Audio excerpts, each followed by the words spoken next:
हाय बच्चे पार्टी, कैसे हो आप सभी। मैं हूँ आपकी दोस्त सारिका त्यागी, जो रोज लाती हूँ छोटी छोटी प्यारी प्यारी स्टोरी। वो स्टोरी जो मुझे मेरी दादी नानी सुनाती थी और मैं आप सभी को सुनाती हूँ।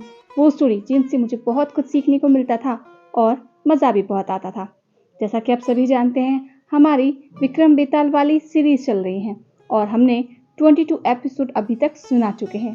जैसा कि आपने लास्ट एपिसोड में सुना था कि हम उग्रशील की कहानी सुना रहे थे, जिसमें उग्रशील एक डाकू होता है और वह बहुत ज़्यादा चोरी चकारी करता है, जिसमें उसकी पत्नी उसे मना करती है कि ये सब काम हम छोड़ देते हैं क्योंकि मुझे भय लगता है। फिर जो उग्रशील हैं उनका जो मन परिवर्तन हो जाता है और वो चोरी के लिए मना कर देते हैं, मगर जो उनका संगठन था, जो उनके लोग थे, वही उनके दुश्मन बन जाते हैं। आगे जाके वो अपने आप को राजा के सामने समर्पित करने की कोशिश करते हैं, पर आगे की क्या कहानी रहती है हम इस एपिसोड में सुनेंगे। आइए सुनते हैं हम इस नए एपिसोड को। फूलदान के गिरते ही राजा की नींद खुल गई और वह पहरेदारों को बुलाने के लिए जोर से चिल्लाने लगा। राजा की आवाज सुनते ही सैनिक दौड़ पड़े। तभी उग्रशील राजा के सामने हाथ जोड़कर खड़े हो गया और बोला, महाराज, मैं चोर नहीं हूं, मैं यहाँ आपसे मिलने आया हूं। यह सुनकर राजा ने सैनिकों को उग्रशील की तलाशी लेने के लिए आदेश दिया। तलाशी लेने पर सैनिकों को उग्रशील के पास किसी प्रकार का कोई भी अस्त्र शस्त्र इत्यादि नहीं मिला। तब राजा ने सैनिकों को वापस जाने का आदेश दे दिया। उसने उग्रशील से पूछा, तुम कौन हो और इस समय आधी रात को मुझसे मिलने यहाँ क्यों आए हो? इस पर उग्रशील ने उत्तर दिया, महाराज, मेरा नाम उग्रशील है, मैं डाकुओं का सरदार हूँ और यहाँ स्वेच्छा से आत्मसमर्पण करने आया हूँ।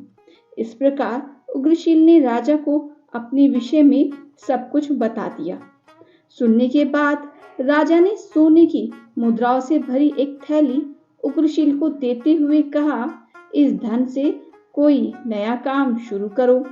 ठीक 1 वर्ष बाद इस धन को दुगना करके तुम मेरे पास आना, किंतु इतना याद रहे कि इस धन को तुम अपने परिश्रम द्वारा अर्जित धन से ही दुगना करोगे। अब तुम किसी भी स्थान पर जाकर अपना नया जीवन आरंभ कर सकते हो, परंतु 1 वर्ष बाद तुम्हें मेरे समक्ष उपस्थित होना ही होगा। इस प्रकार उग्रशील अपने परिवार के साथ अपने नए जीवन की शुरुआत करने के लिए दूसरे राज्य में चला गया।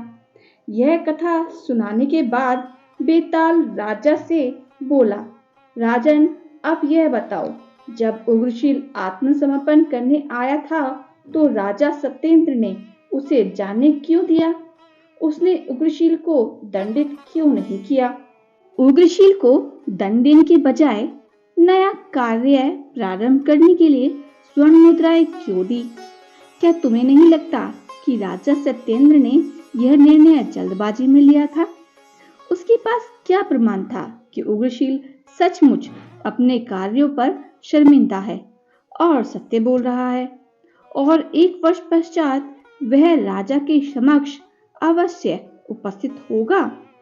क्या राजा को इस बात का यकीन था कि भविष्य में उग्रशील लूटपाट नहीं करेगा अथवा डाका नहीं डालेगा? उग्रशील पर निगाह रखने के लिए वह उसे अपने महल में भी नौकरी दे सकता था, परंतु ऐसा क्या कारण था कि राजा ने उग्रशील को जाने दिया? अगर यह मान भी लिया जाए कि उग्रशील सुधर गया था, परंतु उसके साथी तो जो आत्मसमर्पण करने के लिए तैयार नहीं थे, उनका क्या?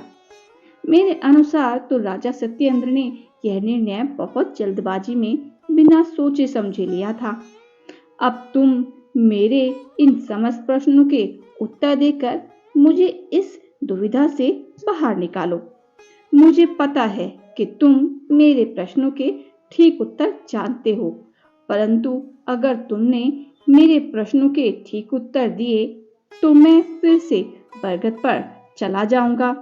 यदि तुमने सही उत्तर जानने के बाद भी मुझे गलत उत्तर दिए तो तुम्हारे सिर के हजारों टुकड़े हो जाएंगे। ऐसा कहकर बेताल चुप हो गया।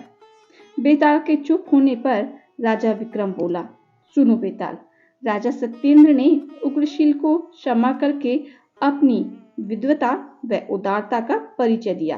किसी भी अपराधी को दंडित करने के पीछे यह उद्देश्य होता है कि अपराधी अपने पापों पर शर्मिंदगी अनुभव करे और अपने आप को सुधारने का प्रयास करे। उग्रशील तो पहले से ही अपने कार्यों पर शर्मिंदा था।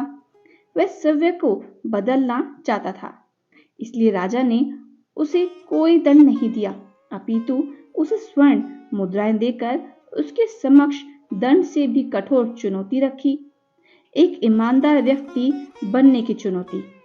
इसके अतिरिक्त अपने साथियों के विरोध के बावजूद भी उग्रशील का आत्मसमर्पण के लिए राजा के पास आना उसकी कटिबद्धता को दर्शाता है।